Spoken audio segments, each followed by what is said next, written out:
प्रतिपच्चंद्र लेखे व वर्धिष्णो विश्ववंदिता शाहसनो शिवशेषा मुद्रा भद्राय राजते।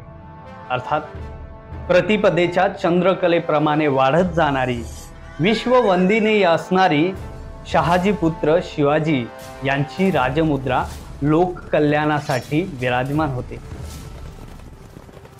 1642 मध्ये शहाजी राजेंनी छत्रपती शिवाजी महाराजांना राजमुद्रा आणि भगवा ध्वज दिला। या भगव्या रंगाला आपण त्याग, प्रेम, संयम आणि विजयाचे प्रतीक मानतो। याच कारणाने शिवरायांनी या रंगाचा स्वीकार केला। शिवरायांच्या कर्तृत्वामुळे या रंगाचे महत्त्व अधोरेखित होते।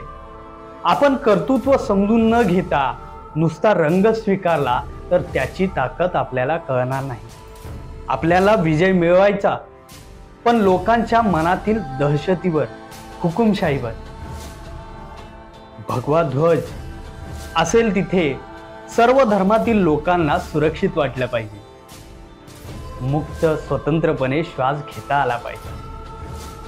शिवजयंतीच्या तुम्हा सर्वांना हार्दिक हार्दिक शुभेच्छा। जय जिजाऊ, जय शिवराय।